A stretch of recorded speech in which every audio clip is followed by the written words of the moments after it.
Keep tabs on that. Channel Television will be live for you at that convention to bring you every details of what happens down there in Abuja. Let's move quickly away from that matter. President Muhammadu Buhari is expected to sign the 2018 budget to law on Wednesday. That is a feeler we are getting. The presidency received the appropriation bill from the National Assembly on May 25 after it was signed by the lawmakers. President Buhari then presented a budget proposal of 8.612 trillion to the lawmakers early in 2017.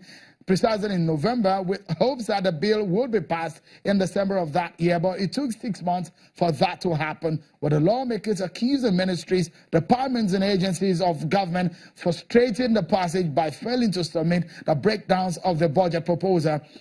The National Assembly, however, increased the proposal by 508 billion, bringing it to 9.12 trillion from the original estimate of 8.6 trillion.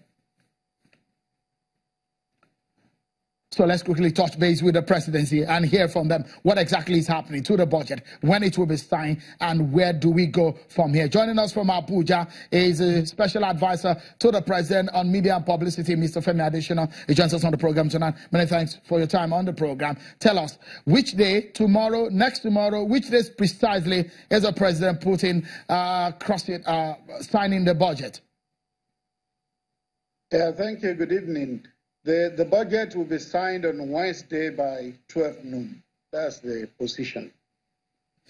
We also understand that there might be no FEC meeting. That's the Federal Executive Council meeting on Wednesday. Why?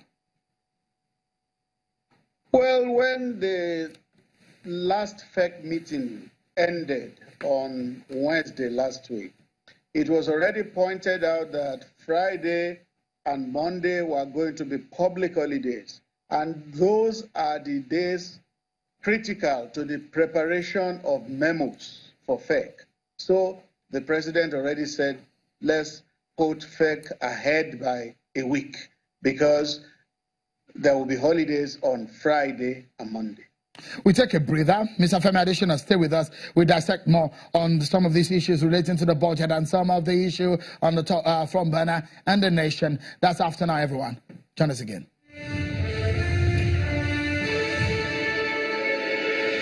For the first time, we're trying to introduce a January to December financial year, a proper financial year. So we expect that when we submit the budget in October this month, the budget will be passed by December. That is our expectation. That's the engagement we're having with the National Assembly.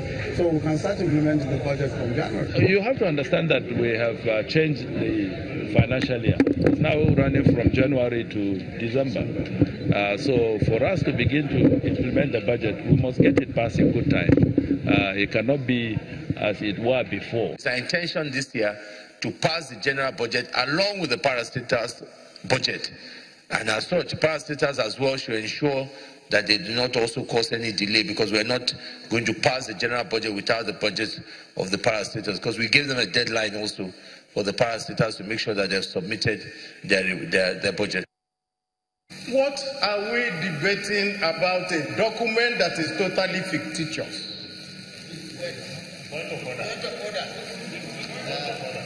We have proposing that we're laying the budget finally on the 19th of April 2018. And hopefully we'll be passing the budget on the 24th of April 2018. Plus 1 part 3.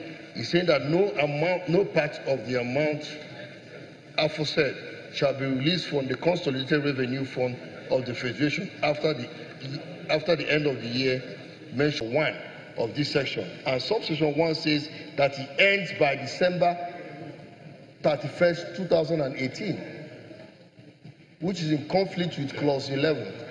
We should include only, so that it will read, the Minister of Finance shall ensure that only funds appropriated under this act are released to the appropriate agency. So if the executive is still paying subsidy, it will appear that they will have to come by way of a supplementary budget for that, because there was no request. And for the first time, the National Assembly, in consultation with the executive, decided to implement the National Health Act, which provides that at least 1% of the amount in the Consolidation Revenue Fund should be devoted to health services. Because we have an increase in the benchmark to 51 USD dollar to a barrel. So we have a reduction of deficit of 50.88 billion. In security, there was this increase of 46.72 billion. Security generally. Health, we have 57.15 billion. Power, works and housing, 106.50 billion.